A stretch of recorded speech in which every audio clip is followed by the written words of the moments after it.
Magnifier ton Saint-Nom, exalter ta grandeur. Car tu es digne d'honneur et de louange. Tu es le Prince glorieux. Devant toi, tout genou fléchira et toute langue confessera que tu es Seigneur. Alléluia. À la gloire de Dieu. Nous te devons toutes choses, Maître suprême. Alléluia.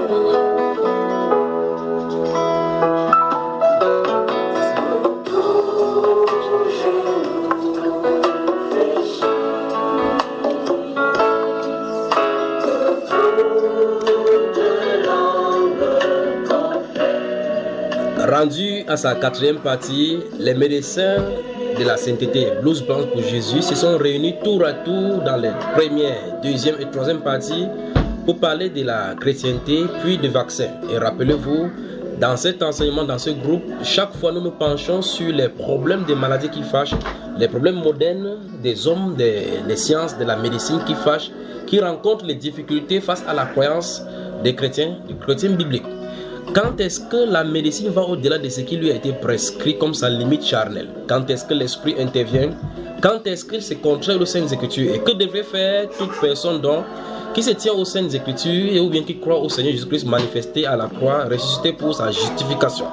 Telles sont les questions et les questionnements que Blouse Blanche pour Jésus ou bien les médecins qui portent les blouses chaque fois pour répondre à ces planchers sur certains questionnements afin de vous donner les réponses adéquates dans cette édition. Ce soir encore, nous revenons dans quelques instants.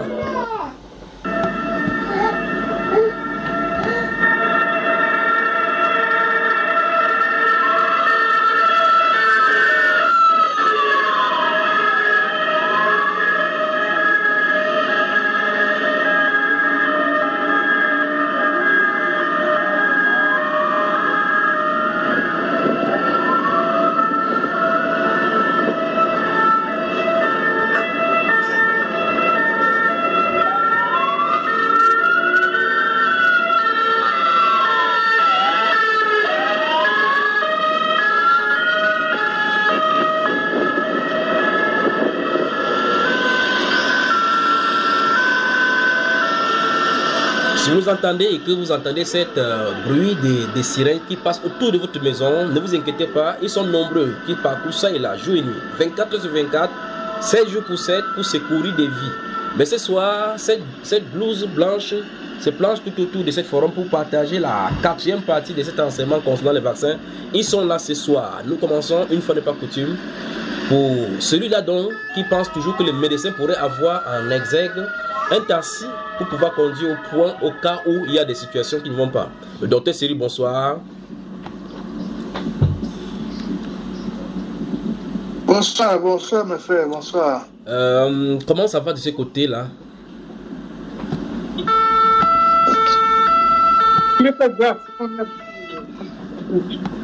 Ah, vous avez eu des cas de coronavirus dans votre hôpital? C'est tout que cette semaine j'étais pas à l'hôpital pour les cas de maladie. On m'a rapporté qu'il y avait une déferlante de cas, une suspicion de cas qui sont arrivés. Et manifestement, il y aura des cas. C'est la psychose de ce côté-là, n'est-ce pas? Parce que ceux qui n'ont pas d'espérance, c'est vous, à vous les médecins, Dieu pour eux, pas vrai? C'est la psychose totale, même dans les rues et consorts. Il suffit que quelqu'un touche voilà, pour que tout le monde se tourne pour voir quoi la question. Quoi. Et les gens dégagent des lieux. À 2 fois, chacun change de rue, n'est-ce pas? Si la tour devient chronique, et il n'y a pas 2 fois, les gens changent de rue.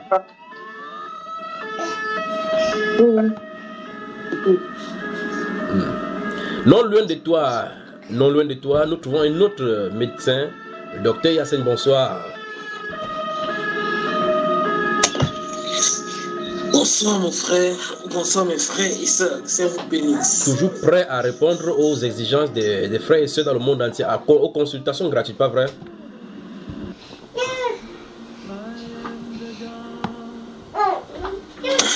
C'est ça. Vous ne direz pas parce que vous êtes en direct sur Bamba et Ba que c'est gratuit et puis par derrière vous prendrez 20 € et 10 €, n'est-ce pas? Bon, Certainement pas. Hein? Donc c'est sincère en parole et en action, pas vrai? Comme tu le dis là, c'est ça. Donc c'est ça. Donc ils sont honnêtes. Et la dernière fois, chacun a fait le post-pilatisme dans cet enseignement pour montrer clairement qu'ils ne sont pas de ceux là qui sont là pour distiller le sang innocent à Belzébuth. Une femme, médecin cette fois-ci, le docteur, un bonsoir. Bonsoir mon frère, bonsoir mes bien-aimés. C'est un feedback que nous avons dans cette émission, dit que cette femme-là n'a pas sa langue dans sa poche. Elle dit ce qu'elle pense. Est-ce que c'est vrai, comme personnalité venant d'un médecin comme toi? Ça c'est clair. Donc ce que vous avez à dire, vous dites seulement, n'est-ce pas? Ah oui. Et en plus, ça veut dire que ce soir tu promets donc aux auditeurs, fidèles auditeurs de Bamba Iba qui sont nombreux, de leur dire la vérité, rien que la vérité. C'est ça? Je dis toujours la vérité. Toujours la vérité. Même quand on te dit d'injecter le tétanos, tu demandes à ton patron pourquoi tu l'as injecté. N'est-ce pas? La prochaine fois, je le ferai. Il le fera encore. Merci pour ta franchise et ta franchise. Un autre docteur qui est au milieu de nous, le docteur Bamba Iba, bonsoir.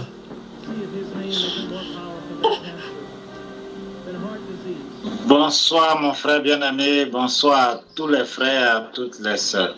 Tu ne dis pas bonsoir à tes amis sorciers, à tes amis docteurs dans le monde entier.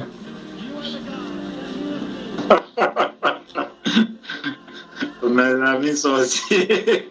Je crois que c'est le langage que nous avons recueilli de vous là. Oui, c'est le langage que nous avons recueilli de vous la dernière fois. C'est ça, les collègues sorciers partout dans le monde. Recevez mes salutations. Oui. En tout cas, ils vont te chercher sur... Tu sais, au moins toi, tu es repéré à Bamba Iba. Souvenez-vous, Bamba Iba, c'est pas moi qui parle, c'est celui qui parle là, en toile de fond. Vous l'entendez là, c'est lui qui distille toutes ces choses pour vous créer des problèmes. Moi, je ne suis pas responsable de cela. En tout cas, vous les médecins, installez-vous confortablement, on commence le temps de cette ponctuation musicale. I am the Lord, your healer. I sent my word and healed your disease. I am the Lord, your healer. I am the God that healeth thee. I am the Lord, your healer. I sent my word and healed your disease. I am the Lord. Vous avez besoin d'informations en temps réel concernant la médecine. Cette plateforme est pour vous. Vous nous contactez, on mettra en contact en fonction de la zone de votre expression géographique sur la Terre.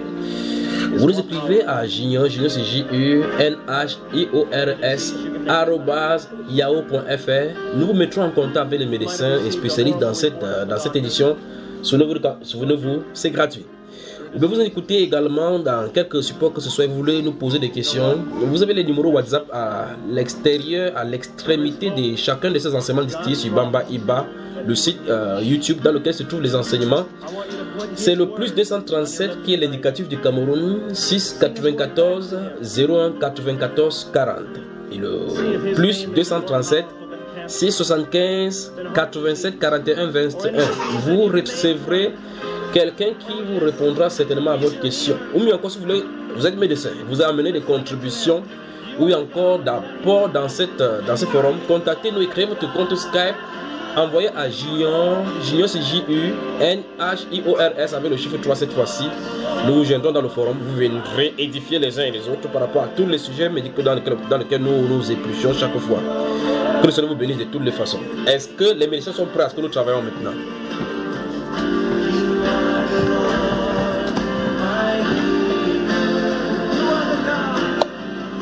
Oui, nous sommes prêts, mon frère. Voilà. Le frère, puisque nous sommes prêts, est-ce qu'en quelques filigranes comme ça, on peut donner un bref résumé à tous ceux qui nous prennent dans cette quatrième partie de ce que nous avons vu dans la troisième partie, de façon brève?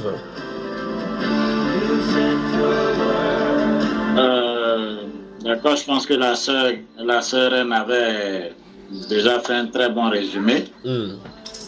Bon, voilà, en substance, on a abordé en quelque sorte on va dire les dangers de la vaccination.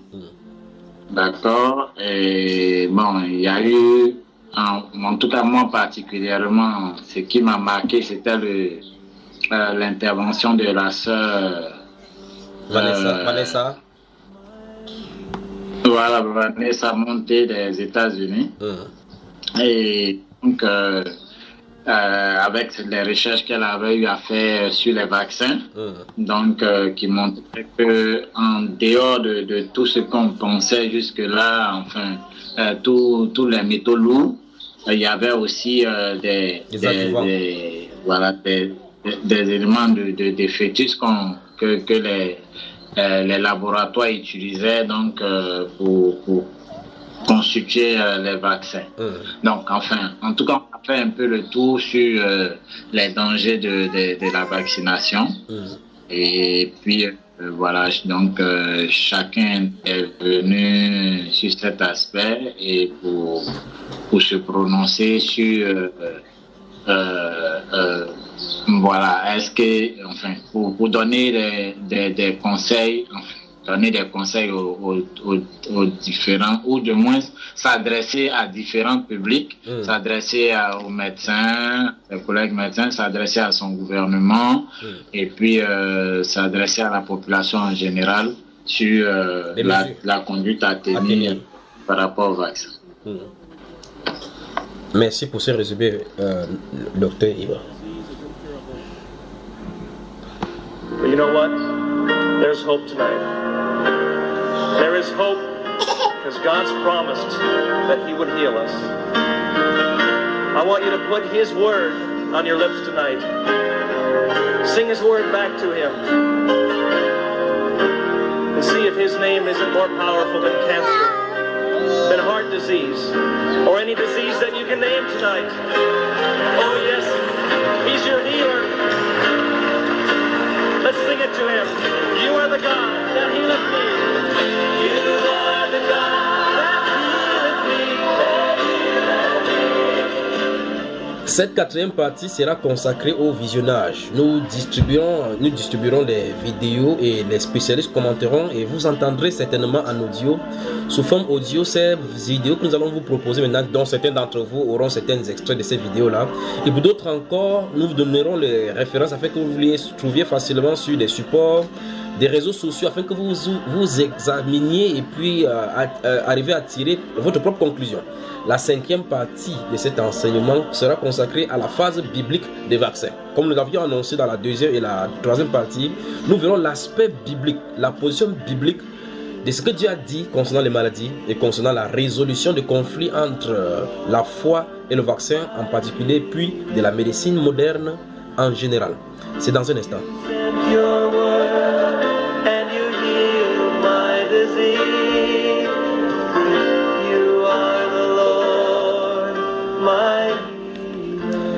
Premier acte dans cet enseignement, nous faisons premier acte. Je crois très bien que vous serez en train de voir mon écran certainement. Vous voyez mon écran, n'est-ce pas? C'est partagé chez vous déjà. Vous voyez déjà l'écran. Donc maintenant mon écran étant partagé, j'aimerais que nous regardions en premier lieu comme ça cette comédie appelée Les Guignols sur Canal Plus Horizon, qui dénonce et dit clairement ce que les gens en pensent. On y revient après cette ponctuation. Voilà, je suis donc avec le directeur de la communication d'une multinationale pharmaceutique. Monsieur Sylvestre, vous avez refusé de fabriquer industriellement des vaccins contre la grippe aviaire parce que ça n'est pas rentable, c'est ça? C'est nous, ouais. Ben, c'est tout ce que vous avez à dire. Hein? Non. Pardon aux familles, tout ça. C'est bon? Non, mais c'est affolant. Vous avez 4 millions de vaccins seulement, ce qui représente à peine 2% de la population américaine. Ça devrait vous inquiéter. Non, je fais partie des 2% qui sont vaccinés. Non, mais les autres? On les soignera.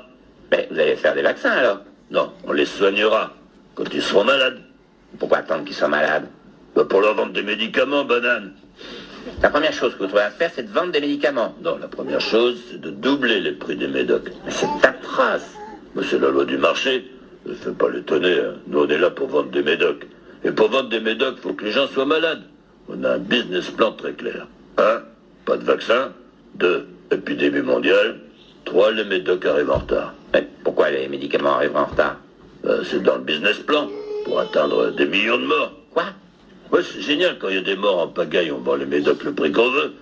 Tu sais, quand un père a perdu 2 gosses sur 3 de la grippe aviaire, généralement, il est pas regardant sur le prix pour sauver le 3e, hein. Oh, il peut vendre sa bagnole, le gars. Horrible. Non, c'est après que le business plan, il est génial. C'est que l'année d'après, on fait des vaccins. Ah, quand même. Ah ouais, je te raconte pas. Ça va partir comme des petits pains. Parce que les pauvres, ça a une vie de merde, mais ça veut pas mourir, hein. C'est la grande interrogation que j'ai, ça. Ben, je suppose que vous allez triper les prix. Les premiers vaccins, non, parce qu'ils marchent pas. Comment ça, ils marchent pas? Bah, c'est dans le business plan. Au début, on tâtonne, on n'est pas au point. C'est surtout à base d'eau et d'huile de vidange. D'huile de vidange?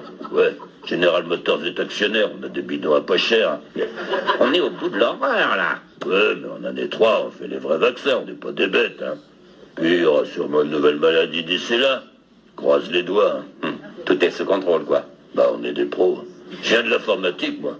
C'est un business plan qu'on utilise souvent. On fabrique du virus pour fourguer de l'antivirus.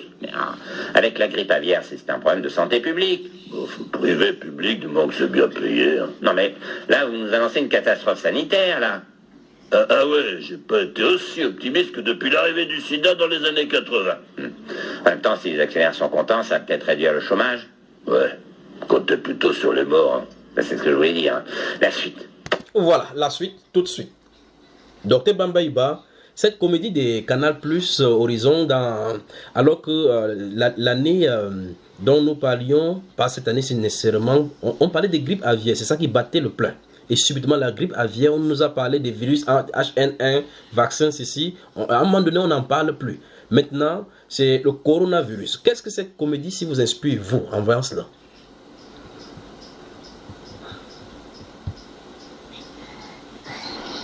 Alors, écoute, mon frère, enfin,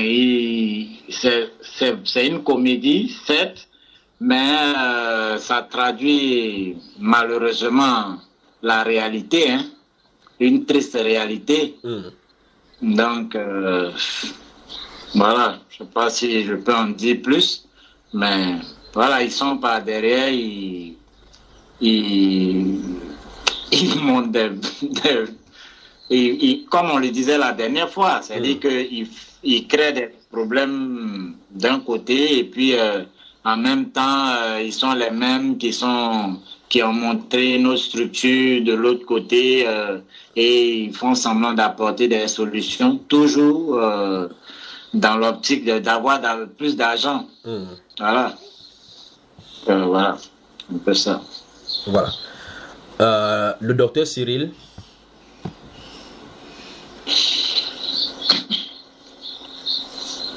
Oui, qu'est-ce que frère? Allons-y. Qu'est-ce que cette comédie de Sylvestre, la personnalité qui représente l'Amérique, le beau gosse de l'Amérique, qu'est-ce que ça vous dit en entrant là-bas? Ça, ce n'est que l'entrée en matière. Ça, c'est la comédie. Est-ce que ceci ne positionne pas en montrant au monde ce qu'en réalité les entreprises pharmaceutiques ou bien les multinationales font en réalité? À la fin, il parle de soigner, il commence à jouer sur le mot entre soigner et vacciner. Et le journaliste de lui demandait, mais pourquoi pas soigner, pourquoi pas vacciner? Il dit non, il faut soigner, il faut attendre que ça produise pour qu'il puisse vendre les médicaments.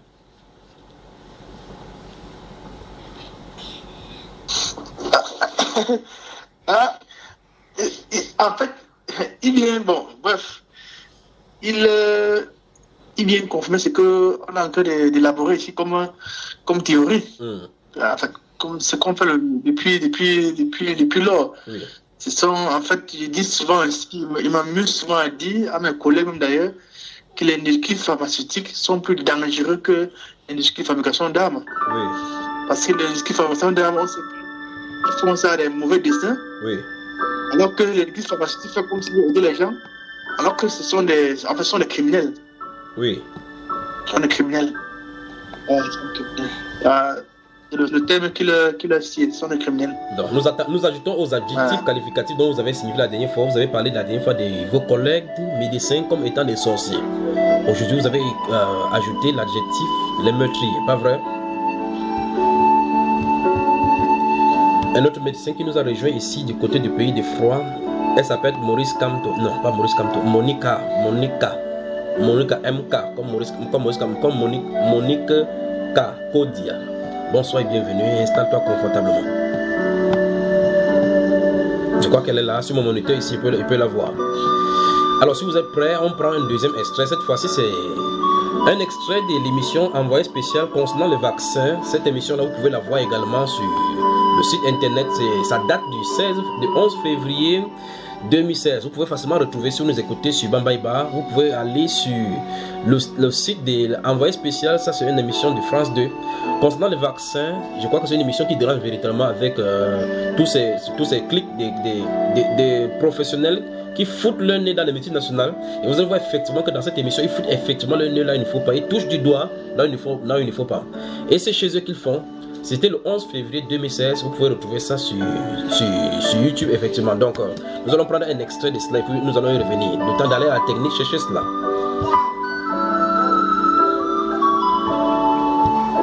Oui. Dès que vous avez l'écran, vous me dites si vous avez l'écran. Vous avez l'écran avec vous, n'est-ce pas?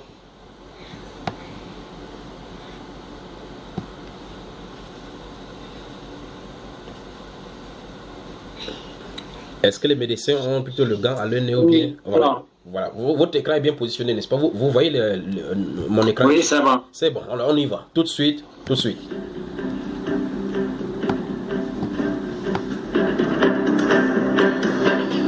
Ce jour-là, à Montreuil, près de Paris, Stéphanie a rendez-vous chez la pédiatre pour faire vacciner sa fille âgée de 2 mois. Ça marche. Ça, c'est parfait.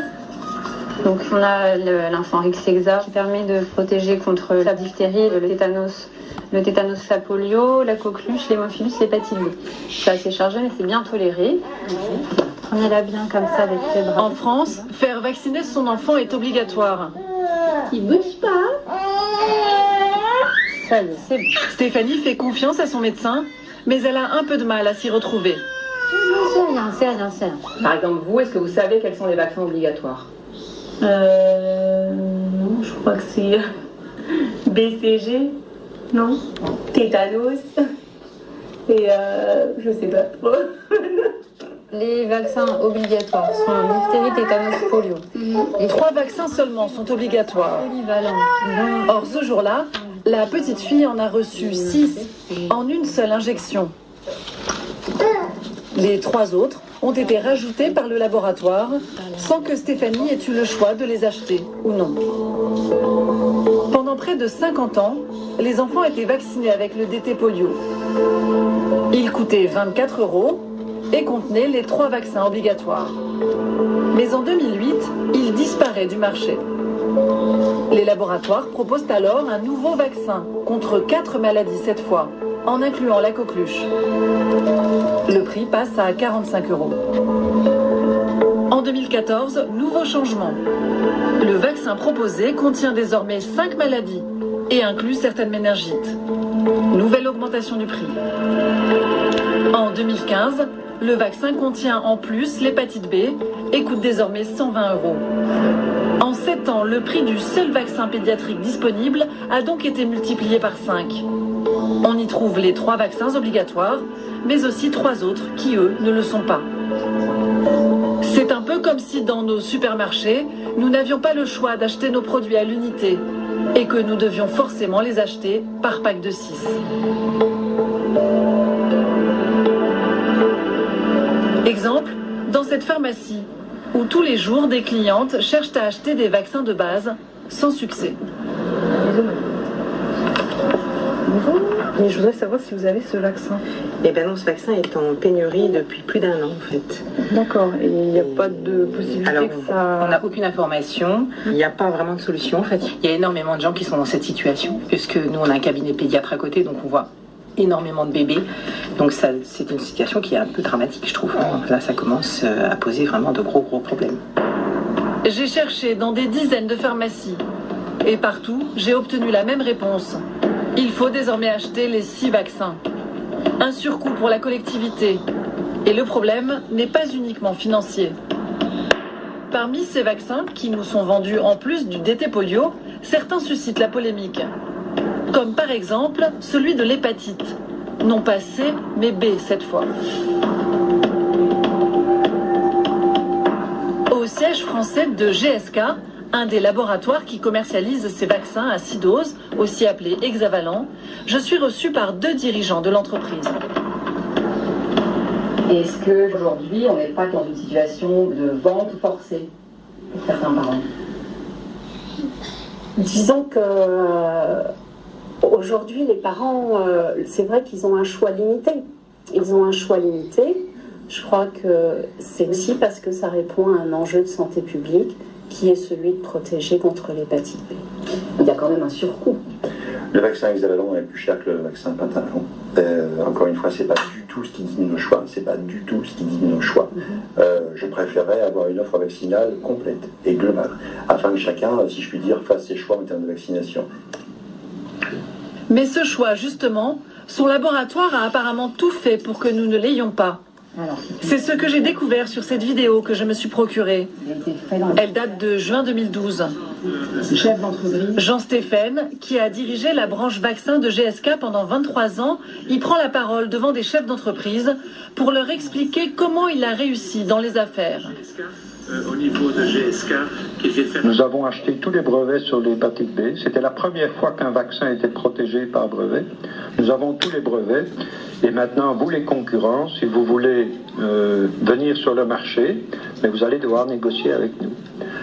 Et je pense que c'est comme ça que la société s'est créée et est devenue successful.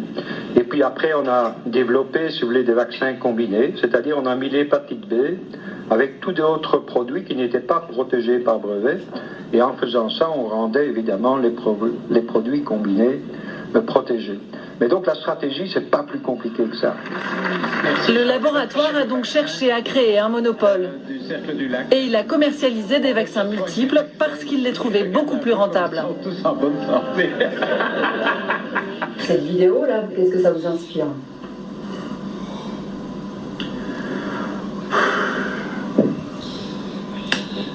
Oh, je la trouve regrettable.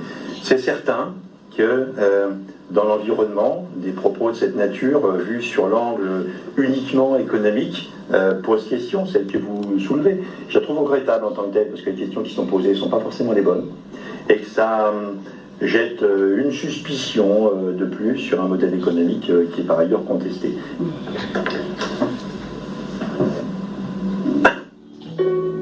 Plus cher, ces produits combinés sont aussi soupçonnés par certains patients d'entraîner davantage d'effets secondaires que les vaccins de base.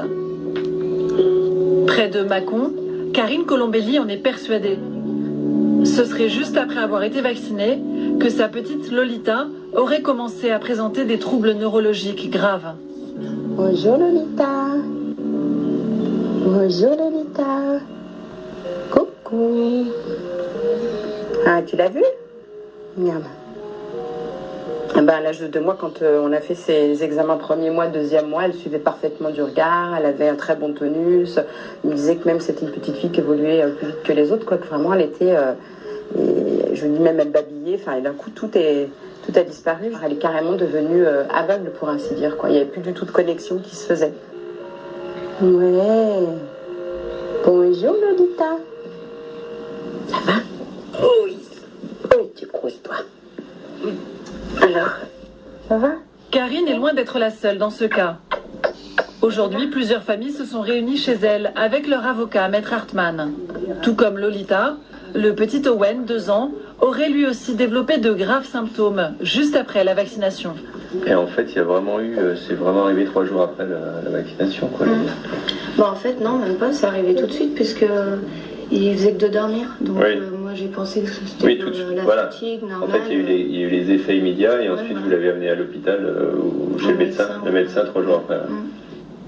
Une vingtaine de parents poursuivent aujourd'hui l'État et les laboratoires. Ils les accusent de ne pas les avoir assez informés sur le contenu des vaccins multiples.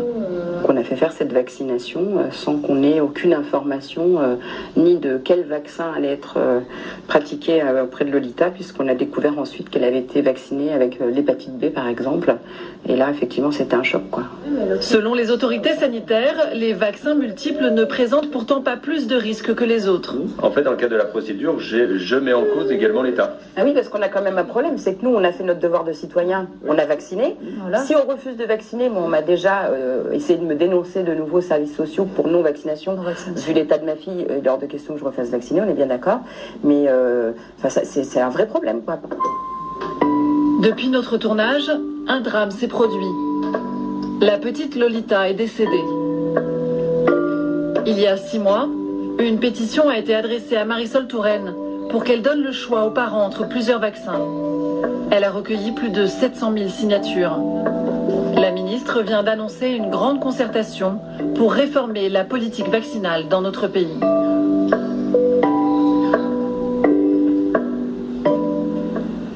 Première piste pour redonner confiance dans la vaccination, la création d'un site internet pour mieux informer les parents et répondre à leurs interrogations. La création également d'un... Voilà, ici les interrogations dont vont continuer le temps que l'envoyé spécial nous épluche les quelques dossiers depuis 2016 dont la ministre de la Santé a recueilli les 700 000 signatures pour pouvoir étudier le dossier concernant l'effet de l'État et les effets secondaires des vaccins obligatoires en France. Mais pour nous ce soir, nous continuons les interrogations. Le docteur Cyril, bonsoir.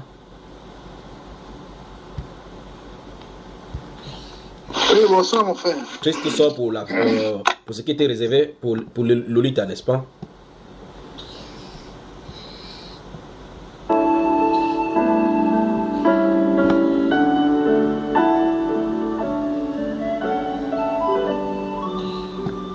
Est-ce qu'il est là, le docteur Cyril? Oui, je t'en train de parler là. Oui, alors allons-y.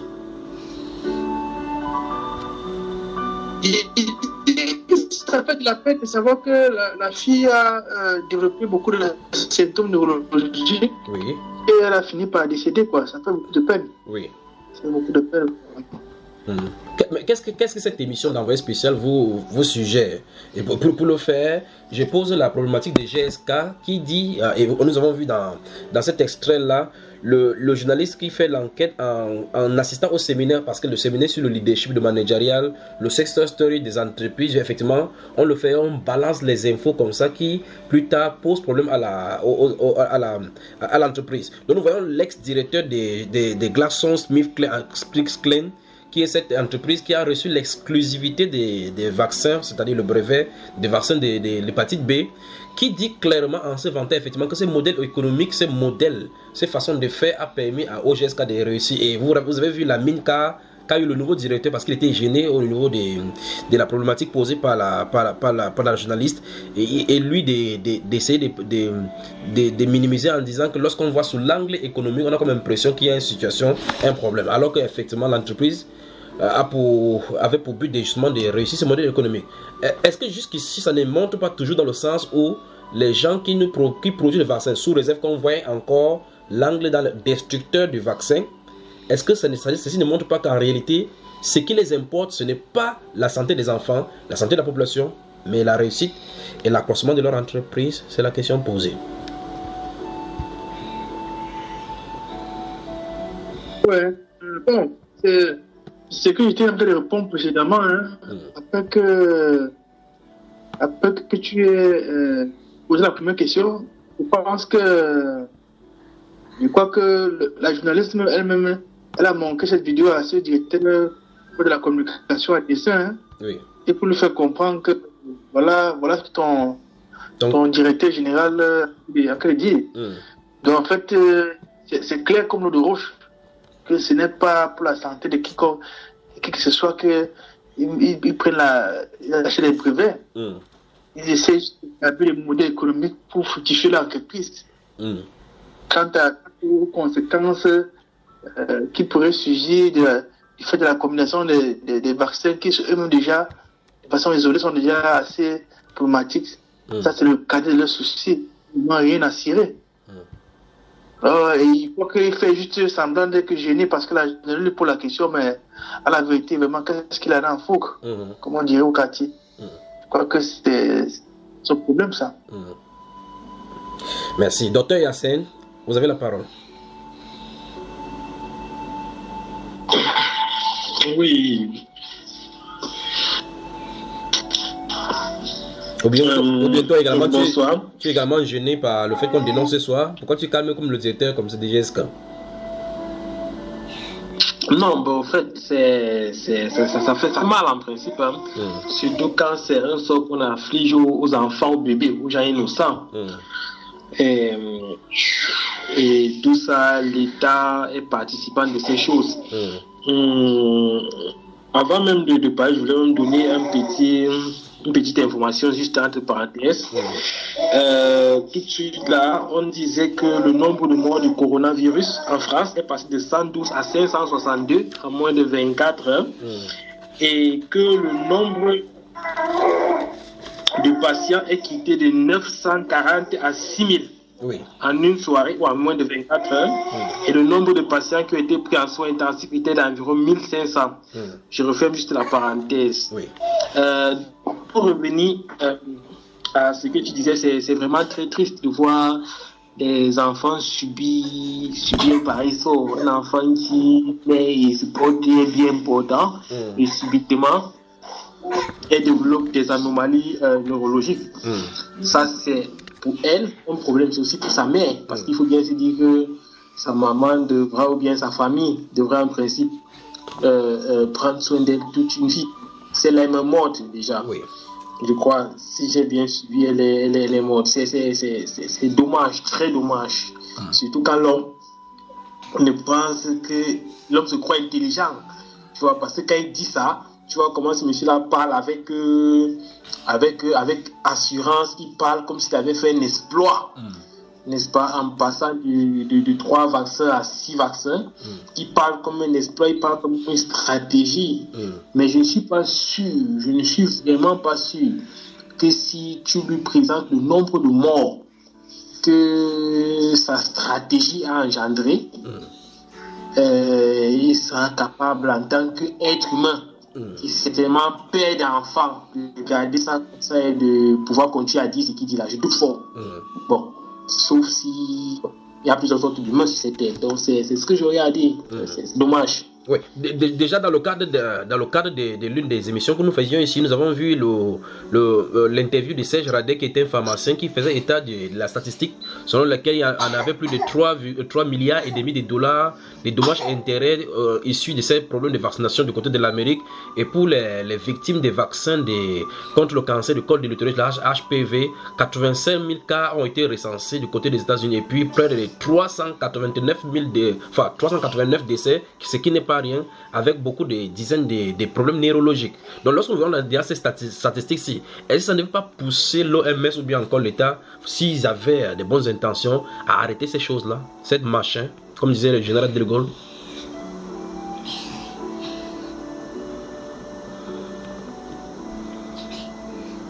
Il pose la question au docteur Bamba Iba, je crois, ou bien aussi le docteur Yassine est encore là.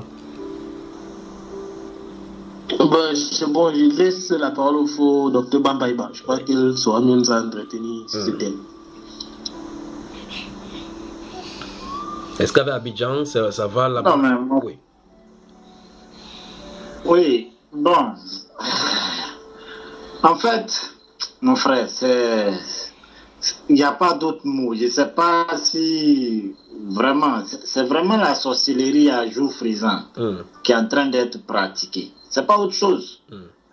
Parce que on entend ce monsieur qui raconte que il a racheté tous les brevets sur l'hépatite. Oui, l'hépatite B. Et puis, il prend et il va imposer maintenant en fabriquant, en rajoutant 5 autres vaccins à ce vaccin-là. Donc, en rendant obligatoire, c'est-à-dire qu'il impose les autres vaccins. Oui.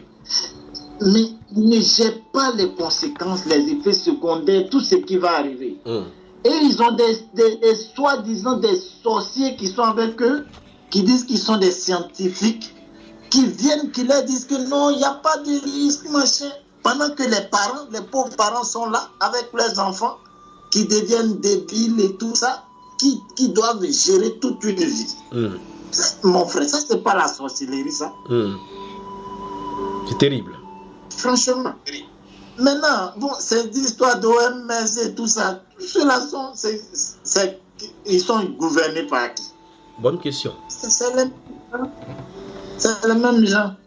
Donc, ils jouent leur partition, mais ce qui est sûr, chacun aura des comptes à rendre au Seigneur à la fin. Absolument. Et c'est à la fin de cette émission, lorsque nous allons conclure avec l'aspect biblique, que nous allons voir le sort réservé à tous ceux qui détruisent dans le corps et le temple du Saint-Esprit. Le temps pour nous de dire un bonsoir particulier à un médecin, un chevronné, un manipulateur des éléments des laboratoires.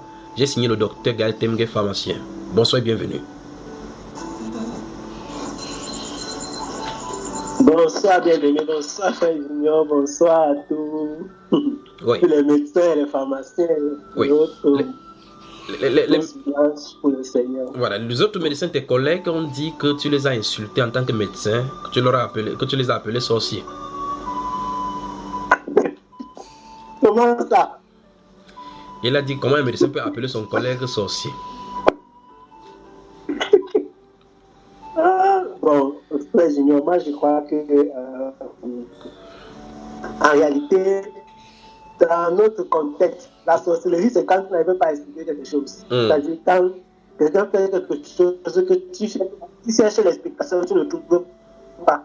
On appelle ça la sorcellerie. Donc, puisque nous n'avons pas, d'explication, c'est pourquoi tu veux raccourcir. On appelle ça la sorcellerie. C'est un peu comme quelqu'un a dit que l'homosexualité. Il n'y a pas d'homosexualité dans notre langage africain. Si ton grand-père te dit, que les sorciers, et toi ne connais pas comment on fait l'homosexualité. Il n'y a pas ça dans mon patois. Moi, je suis le Bouddha. On ne connaît pas comment on appelle ça. Donc, c'est la sorcellerie. De la même façon que quelqu'un qui tue les gens, c'est un sorcier. Il sait que ça va tuer quelqu'un. Donc, c'est pourquoi on appelle ça la sorcellerie. Les personnes qui font ça vraiment, je ne crois pas qu'il y a autre façon. Je crois que c'est la méchanceté à un niveau quand même, c'est terrible. Voilà. C'est pas que je vais appuyer. Voilà la justification. Pour ajouter la chloroquine dans ton verre, non, pour ajouter de l'eau dans ton moulin, je vais poser la question autrement.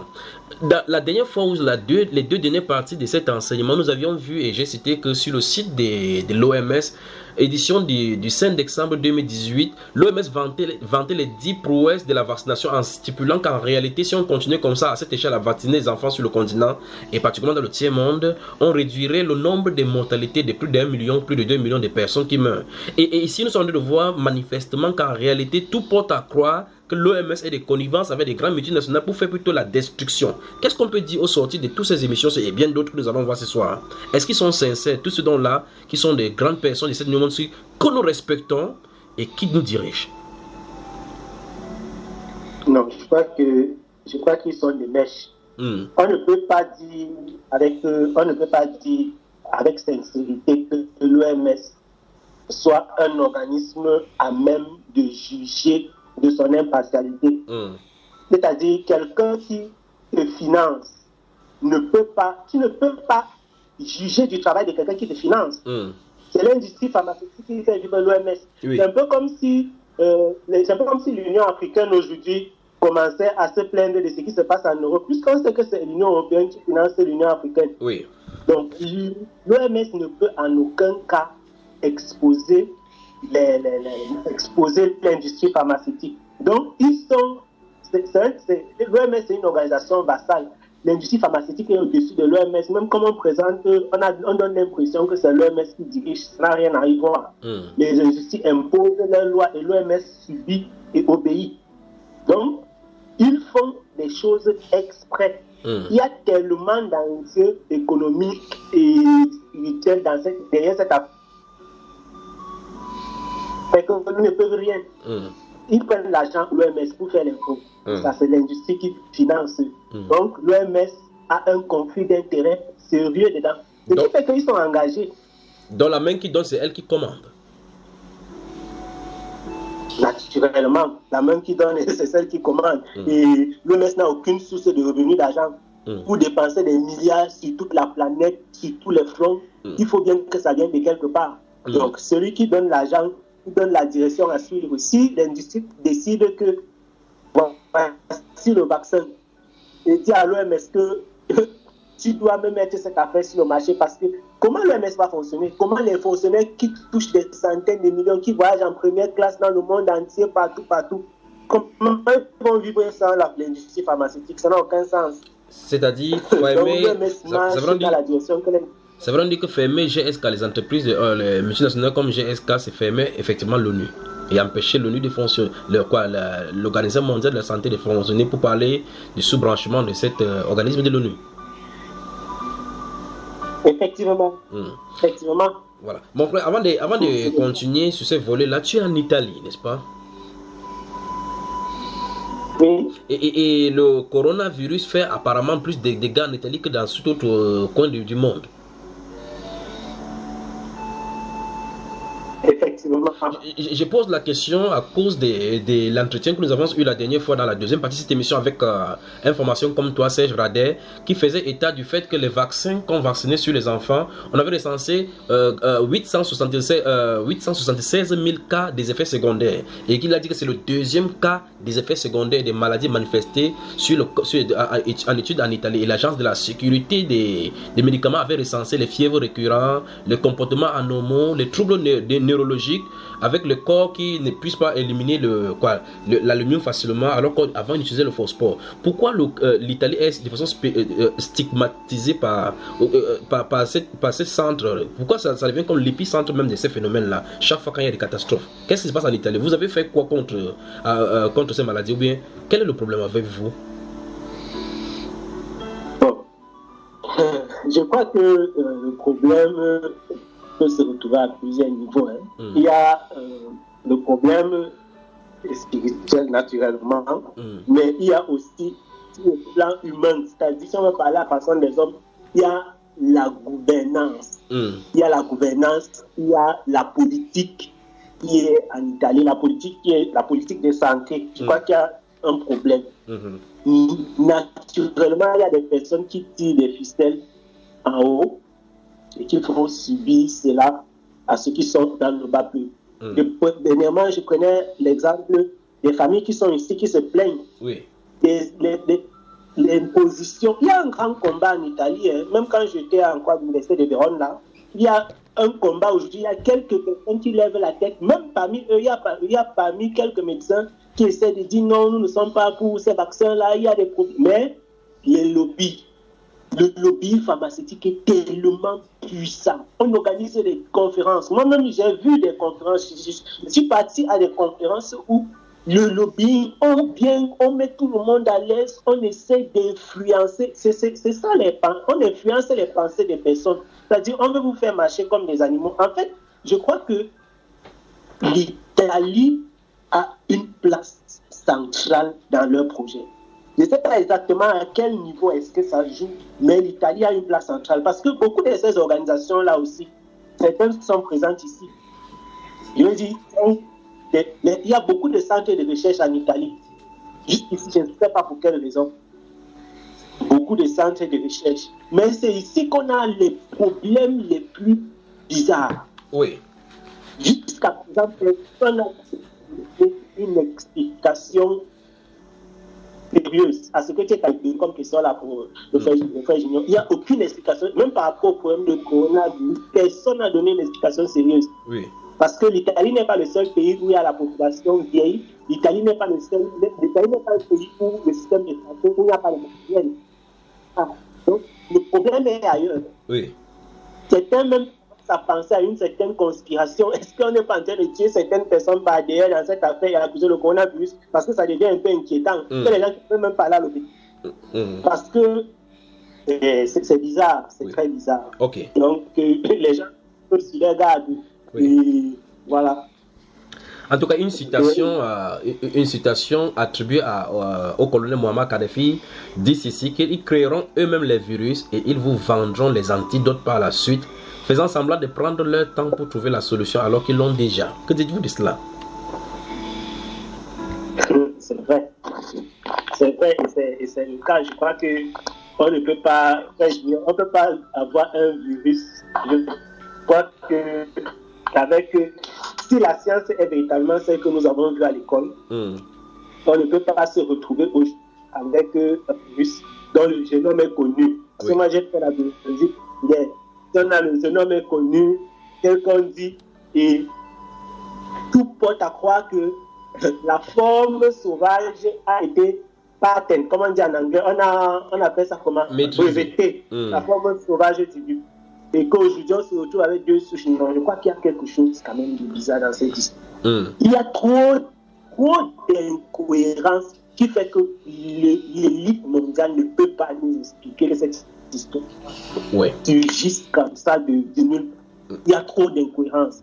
Le laboratoire qui a été inauguré il y a de cela 2 ans à Yuan est précisément pourquoi toutes ces coïncidences. Il y a de quoi se poser des questions quand même.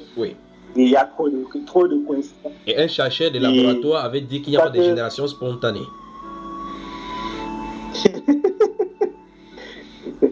C'est terrible. On les cultive nécessairement quelque part dans un laboratoire, on les lâche dans la nature, n'est-ce pas? Oui, bien sûr. Voilà. Bien sûr. Et ce n'est pas les seuls laboratoires. Il y a aussi les laboratoires de cette même nature en France. Ok. En tout cas, nous allons... Oui. Nous allons prendre qui maintenant? Docteur Rennes, est-ce que le docteur Rennes est là? Parce qu'il veut poser la question concernant son pays. Je suis là, non. Voilà. La dernière fois, dans la dernière partie de cette émission, si tu donnais conseil au gouvernement, et tu avais dit que tu étais de quelle nationalité déjà? Camerounaise. La nationalité camerounaise. Je crois que le mardi 17 mars 2020, justement, pendant que nous parlions de cela ici, le ministère de la Santé publique avait envoyé sur les téléphones portables de chacun des Camerounais pour suivre tes traces, en disant que grande campagne de vaccination du 20 au 22 mars, des agents de santé passeront à votre domicile pour administrer le vaccin contre la polio aux enfants de 0 à 5 ans. Ont-ils suivi ton conseil? J'espère qu'ils ont bien suivi mon conseil, mon frère. Mais ils ont dit qu'ils vont passer pour vacciner. Et qu'est-ce que tu leur avais dit la dernière fois? Je leur avais dit de ne même pas y aller. Et ils ont répondu en envoyant le message qu'ils descendent plus tôt. Qu'est-ce que tu en dis? Qu'est-ce que tu peux leur dire ce soir? Ah, mon frère, je leur dis encore, vraiment, je les exhorte à ne pas y aller parce que ce n'est pas normal. Avec tout ce qu'on est en train de voir, avec tout ce qu'on a dit ici, si quelqu'un se lève encore pour aller faire vacciner son enfant, et surtout, en cette période, vraiment, la personne, je sais pas s'il faut la chicoter ou je sais pas. Je sais pas. Ça serait tombé de nuit de voir des médecins de conseiller les gens de ne pas les vacciner, non? C'est vrai que c'est assez atypique de voir des médecins qui se regroupent comme ça pour dénoncer certaines choses. Mais il faut que les gens comprennent que ce sont des réalités. Comme on a dit la dernière fois, que chacun fasse ses recherches et ils verront que ce qu'on dit ici, ce sont des faits réels. C'est la vérité. Exact. Il y a des articles, il y a des preuves, mais que chacun fasse attention et que chacun fasse ses recherches. Voilà, je reste avec toi avant de passer aux vidéos suivantes pour que nous puissions disséquer le temps. Je crois que je ne sais pas si le frère Ibana a dit quelque chose concernant cette vidéo, mais je reste avec toi. Le cas de Lolita, dont l'effet secondaire a fini par conduire à la mort, a poussé les gens dans le reportage que nous venions de suivre. Et cela, cette femme a formé une association qui a récolté, dit-on, 7000 signatures et qui a poussé la ministre de la Santé a dit qu'un projet de loi sera élaboré. Là, il était question de laisser le choix aux parents de choisir le vaccin. Ça, nous étions dans cette émission-là le 11 février 2016. 2 ans plus tard, le 1er janvier 2018, 11 vaccins sont déclarés en France obligatoires. Peut-on dire que la ministre a répondu favorablement ou bien l'a exagéré ou bien l'a plutôt fait la sourde oreille avec le timing de ce qui s'est passé? Bien sûr que non. La preuve, 2 ans plus tard, on a je ne sais pas si c'est doublé ou c'est triplé le nombre de vaccins. Oui, de 45 € à 120 €. C'est ça. Et les 11 vaccins en France sont devenus obligatoires depuis 2018. Oui. Donc, reste à croire que vraiment, toutes ces plaintes-là, tout ce que les parents font, même s'il y a mort, ils s'en fichent complètement. Ils s'en fichent complètement parce que de toutes les manières, ils ne peuvent pas. Ils ne peuvent rien faire. Ils ne peuvent rien faire. Si quelqu'un nous entend en France, qu'est-ce que cette personne de la France doit faire? Parce qu'en réalité, quand la France commence pour entrer dans son territoire bientôt, à l'âge de 2 ans, 0 à 2 ans, vous devez avoir les mêmes conditions que cela. Mais si quelqu'un nous écoute, c'est vrai qu'en France, c'est difficile parce que ces vaccins-là sont obligatoires avant que les enfants n'aillent à l'école. Quand ils vont s'inscrire à la crèche, déjà dès le bas âge, on demande aux parents est-ce qu'ils sont vaccinés. Il faut un carnet de vaccination. En fait, c'est vrai, les parents ont les mains liées. Ils ont vraiment les mains liées. Et malheureusement, c'est à ça qu'on arrive.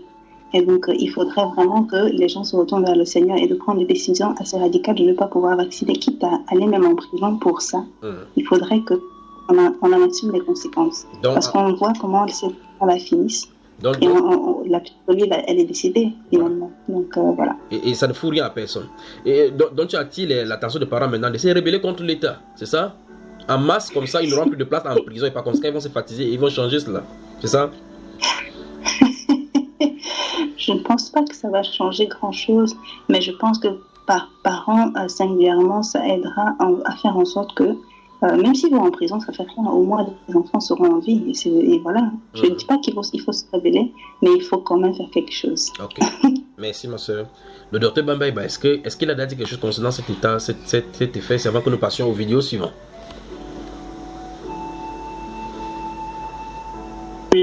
Oui, mon frère, j'avais déjà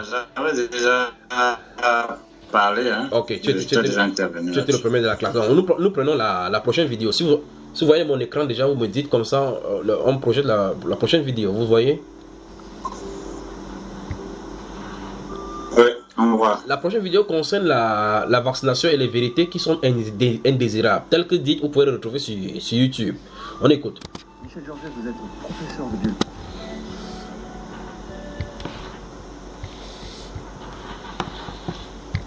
Michel Georget, vous êtes professeur de biologie.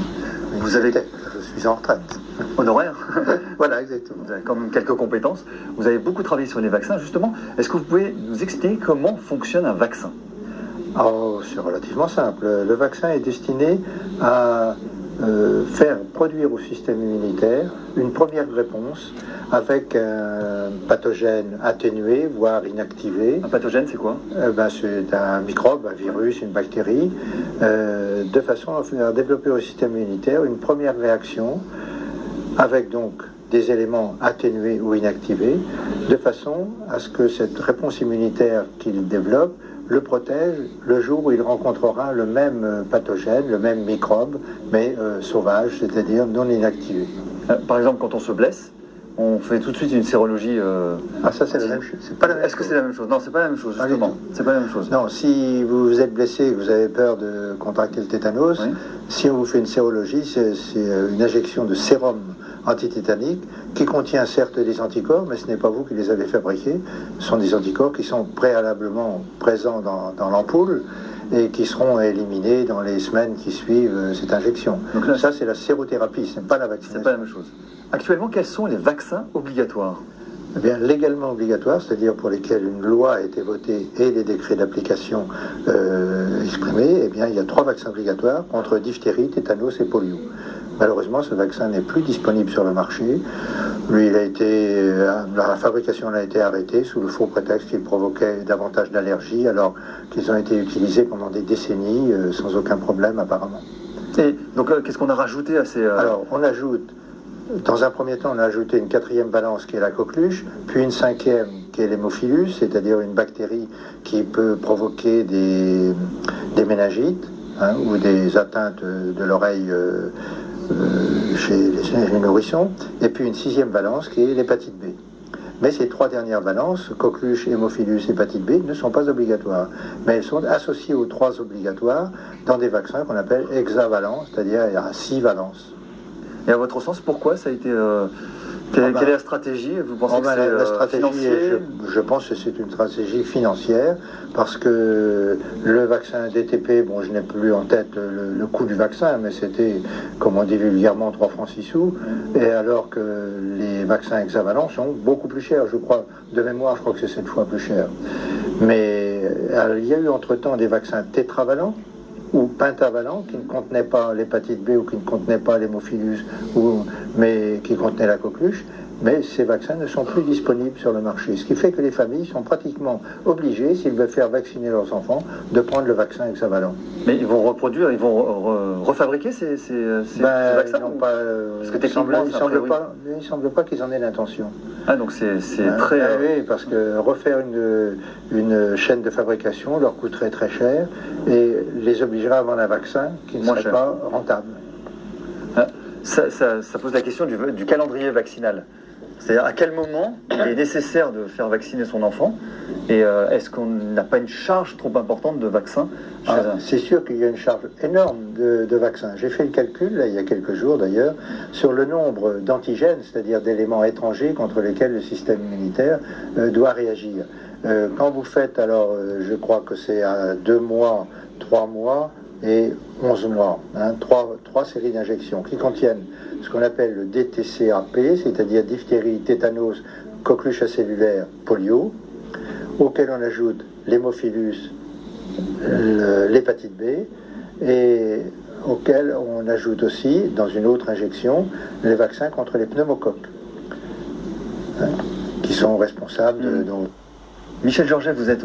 Alors, le frère, où est le frère Bao et le docteur le docteur Gaël Temgue, ils sont où?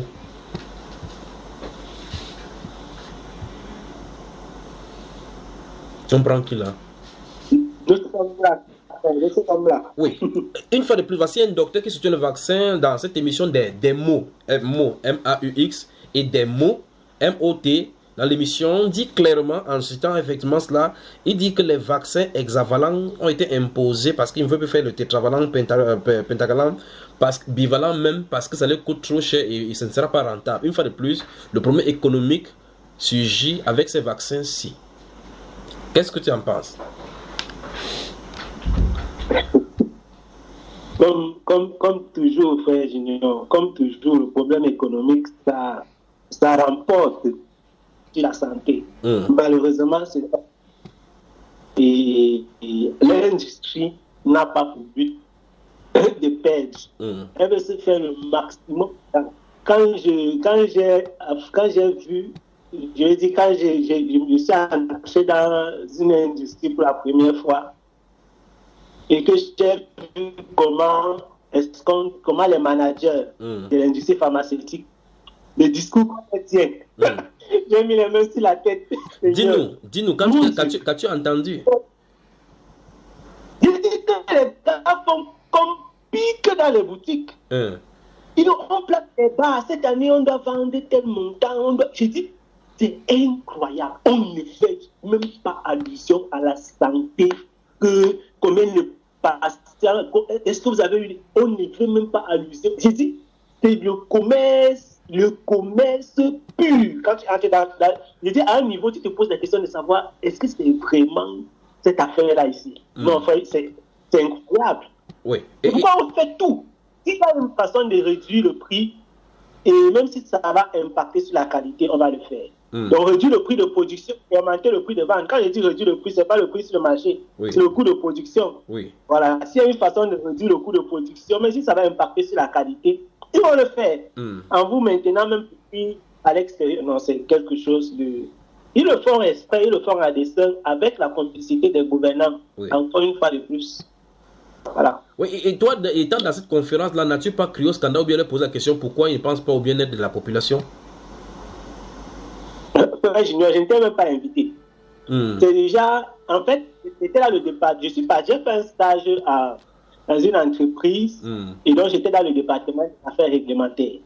Et j'ai donc aperçu la présentation, puisqu'ils ont les présentations en ligne. Puisque quand tu n'es pas si tu n'es pas dans l'entreprise, vous savez qu'il y a les systèmes des mails sécurisés et les vidéos sécurisées de l'entreprise. Voilà. Donc, c'est là où j'ai pu regarder un peu les vidéos, regarder comment les séminaires, comment les conférences se passent. Le discours qui est tenu au manager est un discours de commerçant, mais à un niveau... De marketing à la harcelée. Je dis ça n'a rien à voir avec la santé, mais c'est dégoûtant. Et avec la pression qu'on met aux médecins, je vous assure vraiment, les médecins souffrent entre les mains de l'industrie pharmaceutique. C'est-à-dire quoi? Le but pour lequel on les réunissait, c'était de faire preuve, et là il y aura les publicités, ils vont vanter les mérites de leurs produits, montrer, d'autres volets vont montrer à l'État la nécessité de vacciner les enfants pour qu'ils puissent vendre leurs produits, faire écouler leurs produits, c'est ça? C'est ça. On utilise ceux qui, puisque le bas peuple n'a pas accès à l'industrie, le bas peuple ne parle pas de l'industrie pharmaceutique. Et nous vivons dans une société où on a fait croire à la population que le médecin est la personne sur qui tu dois faire reposer tes espoirs. Du coup, si le médecin conseille la femme que vaccine-toi et vaccine tes enfants, elle va le faire. Dans l'industrie pharmaceutique, tous ces espoirs sur les médecins essayent de les influencer, ce qu'on appelle les key opinion leaders.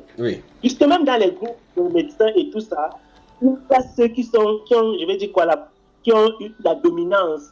Si tu parles à l'Ordre national des médecins du Cameroun, par exemple, on va te dire que voici les médecins que si tu les touches, tu es capable de dominer tous les médecins du Cameroun. Donc ce sont les leaders. Voilà. C'est avec eux que les entreprises jouent. C'est avec eux que l'industrie... Ce sont des gars qui voyagent en première classe pour venir à la conférence. C'est les gars qui prennent l'argent, qui ont leur cachet qui arrive à la fin du mois ou après chaque 3 mois ou après 6 mois. C'est les gars qui ont une assurance. C'est les gars qui... Mais quand on va te parler de vacciner, il ne peut pas être contre. Il ne peut pas. C'est terrible. Non, c'est terrible. C'est terrible. Merci. Je reste une fois de plus avec toi parce que tu es l'un des personnes qui travaillent, personnes ressources qui travaillent des proches dans ce domaine-là, dans le laboratoire. Je rappelle pour ceux qui nous écoutent que tu es pharmacien. Alors, ce docteur que nous venons de suivre dans la précédente vidéo parlait des différents vaccins et de la périodicité de ces vaccins-là. Et il explique le vaccin, le pourquoi du vaccin. Par exemple, si nous prenons le cas du vaccin contre la rougeole, c'est un élément de la rougeole qu'on injecte dans le corps pour permettre au corps de reconnaître le virus plus tard et le combattre. Je pose la question, est-ce que le corps humain, de telle enseigne que les systèmes de défense humains sont préparés, est-ce qu'ils ne sont pas préparés dans des éventualités de guerre et assez métamorphosés pour pouvoir s'adapter? Bien sûr que l'organisme est préparé à faire face à cela. La question en réalité que nous devrions nous poser, c'est-à-dire nous les Africains même qui aujourd'hui faisons face à tout cet acharnement de l'industrie et tout ça. Nos parents, nous avons vu en Afrique de nos yeux, c'est-à-dire nous sommes témoins dans nos villages, des mamans qui ont accouché 8 fois. Les enfants sont vivants, qui ont grandi dans la poussière, dans la boue. Il y a quand même une question qui... Je me suis posé une question un jour. Quand on regarde la quantité de vaccins qu'on donne aux enfants, quand tu accouches un enfant à l'hôpital, on te dit que tu ne peux pas lui faire ceci, il ne peut pas manger, tu ne peux même pas lui donner de l'eau avant un certain moment. On te donne l'impression que l'enfant là est tellement fragile. Mais quand il faut lui injecter le vaccin, il est plus fragile. C'est quand même mieux. La quantité de produits qu'on prend dans un vaccin pour donner à un enfant, ce n'est pas normal. Il y a même des immunologues qui disent que le système immunitaire de l'enfant est fragile. Donc tu ne dois pas lui donner les aliments, tu ne dois pas... Les mêmes personnes te donnent un virus atténué ou bien... Vous voyez que c'est une contradiction. Pour activer l'organisme de l'enfant, si un enfant grandit normalement, il va faire face à tout ça de façon naturelle, comme Dieu a voulu. Oui, notre organisme est préparé à cela. Donc, on n'en a pas besoin. Voilà. Docteur Bambaïba. Oui, allô mon frère. Oui, même question. Voilà. Est-ce que l'homme peut se passer, est-ce que nous pouvons nous passer effectivement de ces vaccins qu'au fil du temps, les médecins, tes amis, tes frères, tes collègues, tes sorciers, tes amis sorciers, ont eu à mateler notre esprit pour nous faire habituer avec la connotation du vaccin au point où on a du mal à s'en séparer. Est-ce que la façon que le système immunitaire de l'homme est conçu, est-ce qu'on peut s'en passer?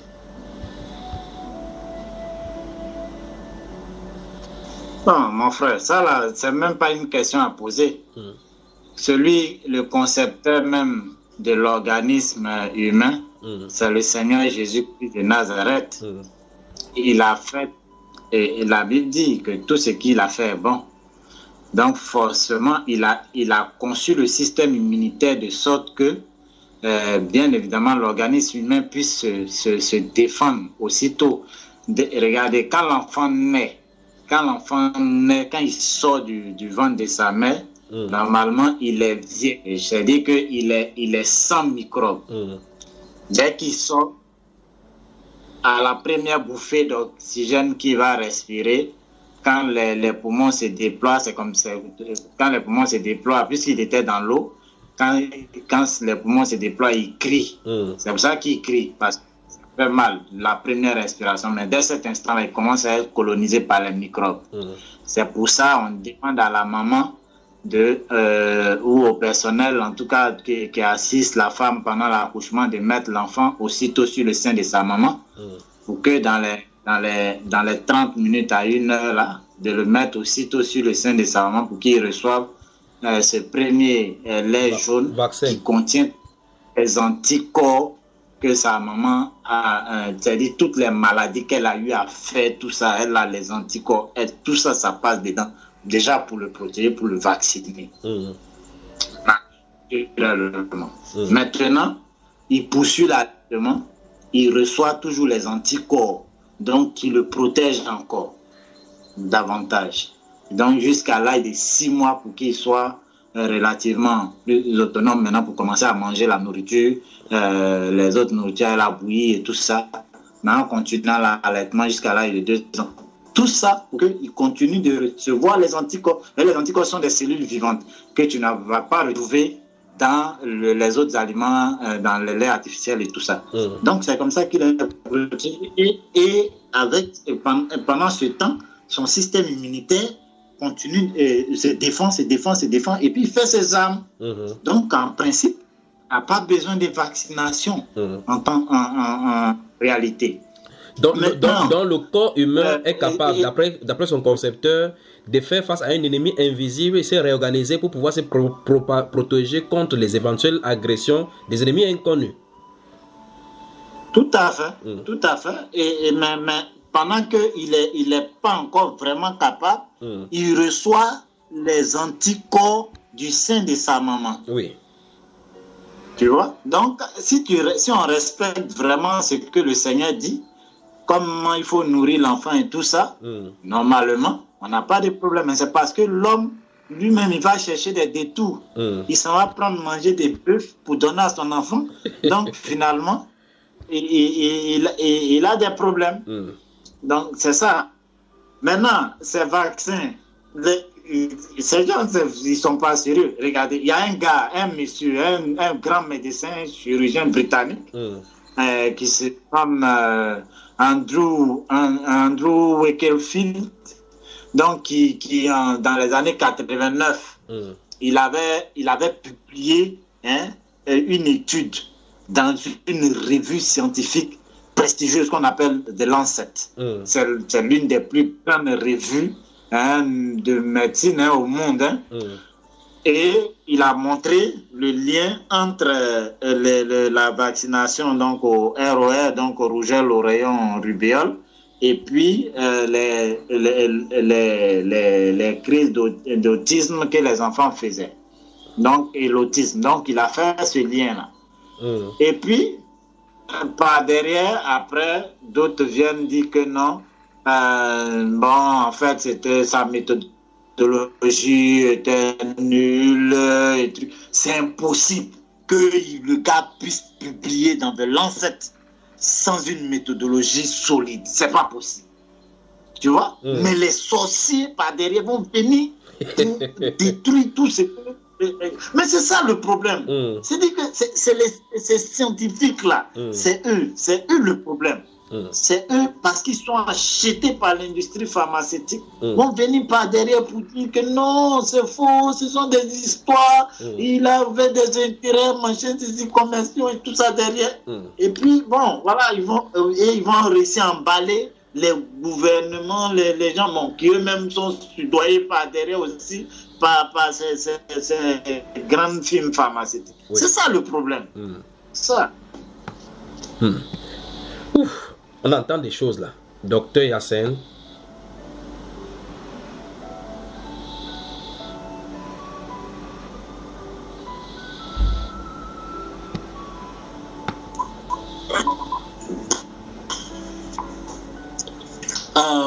Oui, frère,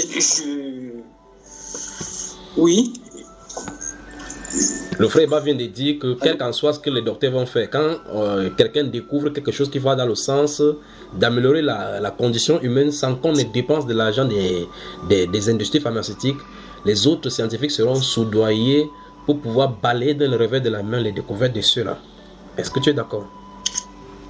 Oui, bon, en fait même, je vais encore peu le temps encore d'ouvrir juste une parenthèse. Coronavirus, 800 morts en Italie, à présent 4825, 800 morts en un jour. Oui, donc, si vous nous écoutez sur Bamba Eba, pendant qu'on parle, le docteur il y a 5 jours, et souvenez-vous, dans la dernière partie, il avait terminé avec l'exercice des journalistes, dont il est en plein de nous suivre en breaking news, comme ça, il nous donne en temps réel, dans cet enseignement, le temps fort du coronavirus dans le monde. Oui, vas-y, docteur Yassine.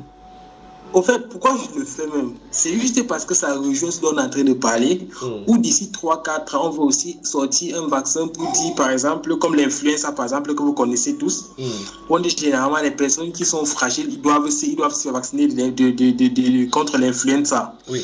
Ouais. Donc, ce sont des trucs qui vont venir dans le marché bientôt. Donc, ça, c'est encore, pour les pharmaciens, encore une, comment il veut dire, un boulevard pour la réussite, pour le marketing. Voilà, quoi. Voilà, si on peut dire comme ça. Donc, c'est pour cela que dans les chiffres, tu vois, on va montrer ces chiffres dans 30 ans pour montrer les dégâts que ça a fait, pour montrer l'importance du vaccin pour qu'on arrive à une sorte de pandémie. Donc, pour revenir à la question, c'est clair que c'est là où le monde va se tourner. Et je prends pour témoin la sœur Reine et le frère Cyril qui travaillent ici en Allemagne. Aujourd'hui, par exemple, il y a de cela 10 ans ou 20 ans à l'époque, les hôpitaux étaient gérés par les médecins. Donc, ça veut dire que c'était le chef de l'hôpital qui recevait et l'agent qui recevait tout. Aujourd'hui, l'hôpital est géré par les gens qui ont étudié carrément économie et management. Oui. Ça veut dire que ce sont des gens qui n'ont aucun contact avec eux, qui ne peuvent pas, n'est-ce pas, comprendre la douleur d'un patient. Déjà, même pour le médecin qui pratique, qui est sur le lit du patient, parfois même pour lui, c'est difficile comment je vais dire, d'être compatissant à la douleur du patient. Parce que tu as tellement vu ça chaque jour que parfois ça te laisse un peu insensible. Oui. Jusqu'au jour où, toi-même en tant que médecin, tu te retrouves en tant que patient. Je me souviens d'une histoire que mon chef racontait. C'était son chef qui était un professeur très fort et tout et tout. Bon, toujours un peu, tu sais, tu es là, ce sont les gens qui sont toujours malades, ce n'est pas toi. Un jour, son chef se retrouve avec une maladie du cœur où il fallait qu'on l'opère au niveau du cœur. Et depuis et après son opération, c'est mon chef qui nous a raconté, son chef avait un autre regard à l'égard des malades. Et déjà dans ce sens-là, même quand les médecins, ça c'est juste ma thèse, même quand les médecins s'occupaient déjà des patients, là au moins tu as les malades devant toi, tu sais ce qu'ils font, tu sais ce qu'ils souffrent et tu connais comment prendre la chose. Donc aujourd'hui les hôpitaux sont gérés par les managers, de même que ceux qui donnent les médicaments ou ceux qui... Mais à quoi est-ce qu'on s'entend? Celui qui vient parler là, je parle juste pour prendre l'exemple que le frère Gaël a donné. Celui qui vient parler, c'est un manager, c'est quelqu'un qui ne connaît que les chiffres. Qui ne connaît que les chiffres. Donc, il va seulement t'exposer à ton porte-monnaie. Oui, par contre, ton porte-monnaie. Aucun sentiment, aucune compassion contre la souffrance de l'autre. Il sort, il a sa poche carrée dehors, il a son truc, il a tout. Il ne connaît pas vraiment ce que c'est que la douleur, ce que c'est que la compassion envers les souffrances de l'autre. Donc, et c'est là où on va aller de plus en plus, c'est là où on va aller. Il n'y a même pas de doute à cet égard. Voilà. En tout cas, si vous le voulez, on prend la prochaine vidéo intitulée Incroyable confidence d'un vaccinologue et on découvre ce qu'il dit. Vous êtes prêts?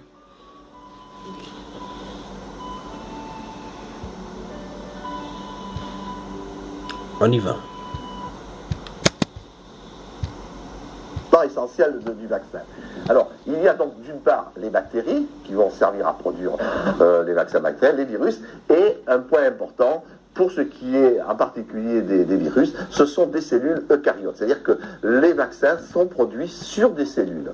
Alors, tout ceci, dans le cas des vaccins viraux, il faut bien comprendre, c'est qu'il s'agit du vivant. Et donc, tout ce qui va servir à cultiver un virus, par exemple, peut être source de danger. Quand vous utilisez, par exemple, du sérum de veau, eh bien, vous devez être sûr qu'il n'y a pas un risque que le sérum de veau apporte un virus, apporte de la BSE dans les vaccins, car c'est du vivant. Donc, vous allez l'incorporer dans votre vaccin et vous risquez de l'avoir au final. Ce qui explique l'énorme contrôle de qualité qui se fait depuis la matière première. Il y a une traçabilité énorme des matières premières au point final, car au cours de toute cette activité de production vivante, à tout moment, il y a un risque d'introduction d'agents contaminants dans le vaccin par l'intermédiaire des techniciens. C'est quelque chose moi, qui m'avait beaucoup étonné quand je suis rentré dans le monde du vaccin, je me demande de la recherche, c'était de dire que le risque potentiel qu'il y ait un problème au niveau d'un vaccin, ce n'est pas les effets secondaires, ça on connaît, les effets secondaires peuvent être connus, etc. Mais c'est l'accident bête qui serait d'introduction d'un virus à l'intérieur du vaccin final. Nous avons eu dans les années 60 un drame qui s'est produit, c'est-à-dire que les cellules de reins de singe étaient contaminées par un virus qui s'appelait le SV40, qui est un virus tumorigène, qui induisait des cancers chez les hamsters. Et on a découvert que ce virus contaminait les vaccins, et notamment les vaccins utilisés chez les enfants. Ça a fait 60 millions d'Américains ont reçu ce vaccin tumorigène. Par chance, il s'est avéré qu'il n'était pas adapté à l'homme.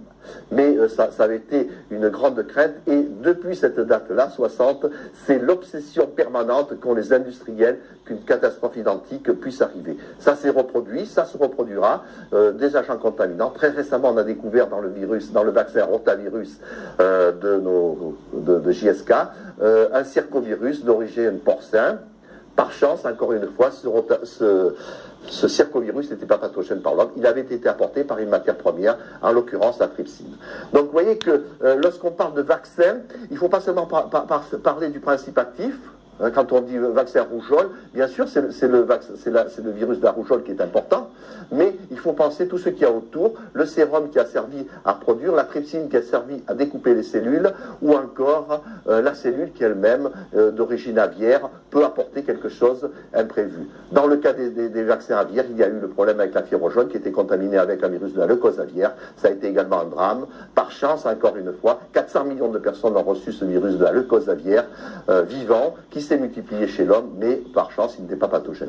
Vous voyez que lorsqu'on parle d'accidents post-vaccinaux, chez l'industriel, il y a une vision tout à fait différente. C'est pas l'association avec une maladie mystérieuse, fût-ce-t-elle autisme, sclérose en plaques, etc., qui préoccupe l'industriel. L'industriel ne pense qu'une chose, c'est le risque d'avoir un accident par l'apport de matières premières contaminées ou par l'apport du vaccin. Je ne sais pas si vous voyez très bien le problème, mais c'est l'obsession de l'industriel.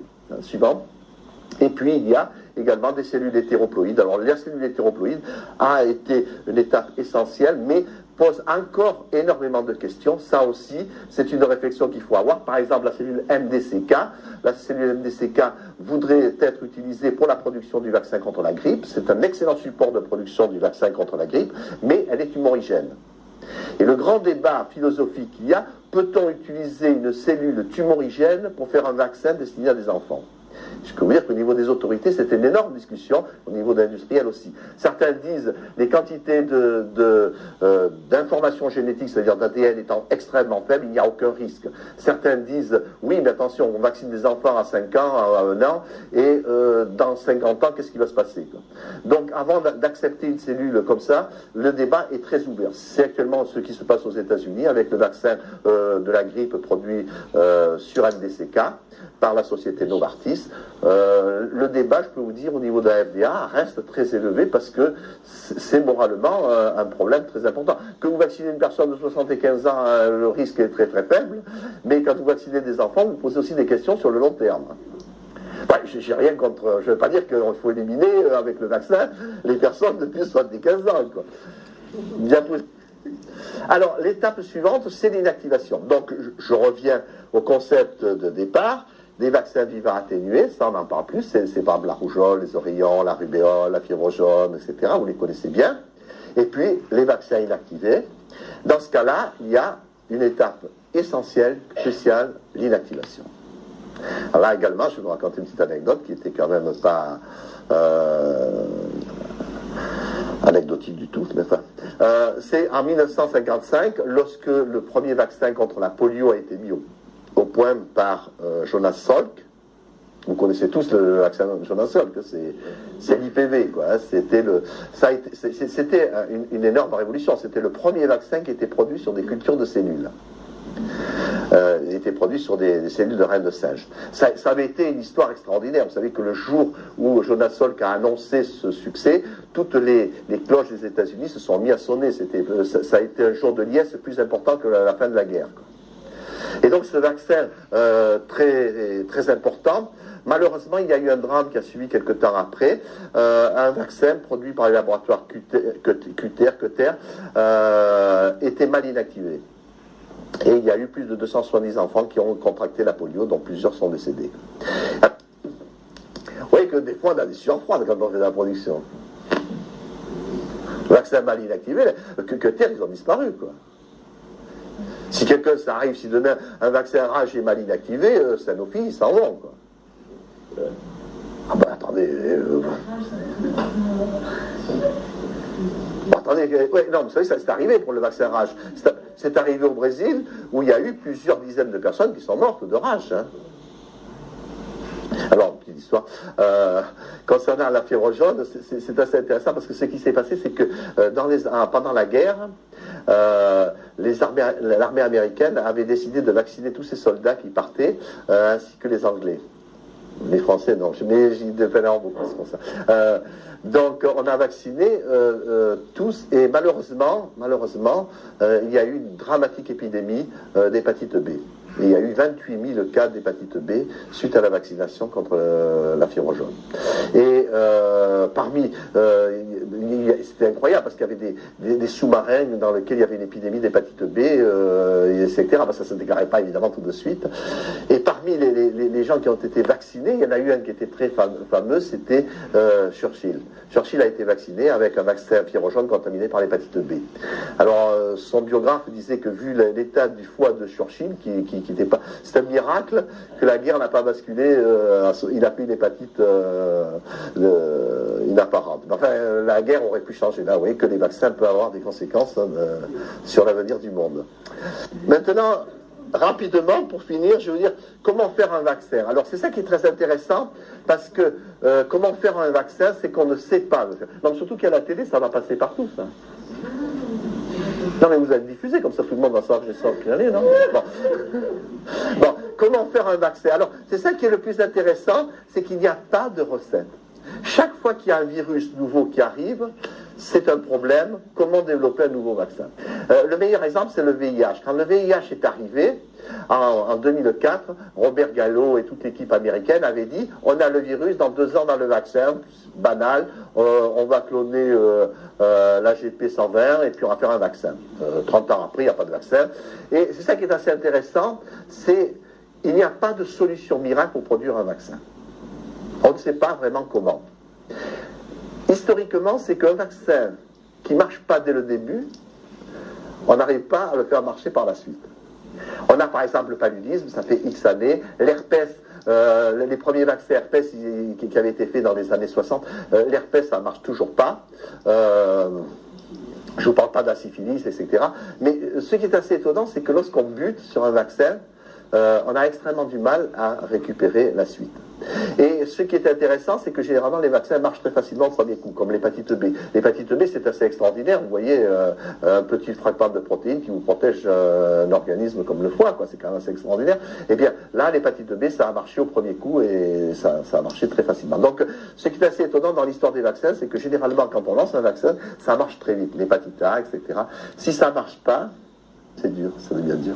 Pourquoi? Je pense qu'une des raisons essentielles de l'histoire du vaccin, c'est qu'on ne comprend pas comment marchent les vaccins. Tout simplement parce qu'une fois qu'un vaccin a été mis au point, plus personne ne s'intéresse au vaccin. Et si bien que de nos jours, lorsqu'un virus nouveau apparaît, on ne sait pas comment les autres vaccins ont marché et est-ce qu'on peut s'inspirer d'autres vaccins.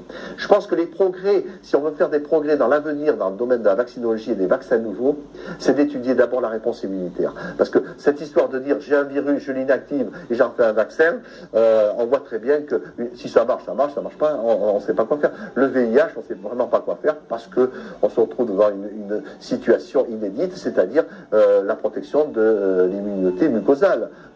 Jamais on a pu faire un vaccin avec une protection mucosale, que ce soit contre la syphilis, que ce soit contre les gonocoques. On n'a jamais pu protéger, tout simplement parce qu'on met toujours la charrue avant les bœufs. Voilà. Frère Cyril, tu as écouté ton collègue sorcier, ton collègue médecin, spécialiste des vaccins, un vaccinologue.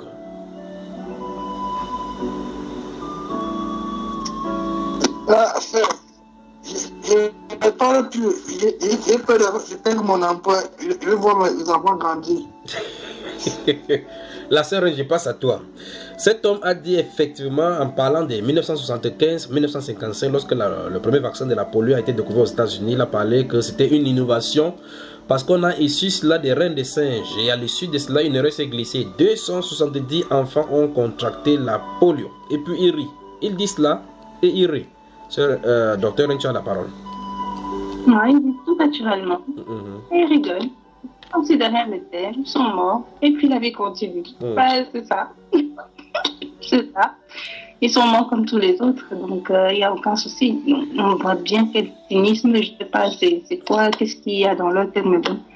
Tous les anecdotes, ce qui est remarquable, c'est que tous les anecdotes qu'il a raconté, que ce soit dans le cadre du Brésil, où il y a eu des contaminations, dans le cadre des soldats lors de la guerre, où les soldats américains ont été vaccinés contre la fièvre jaune, il y a une contamination de 28 000 personnes. Quand il raconte ça, il rit. Qu'est-ce que ça vous inspire? Il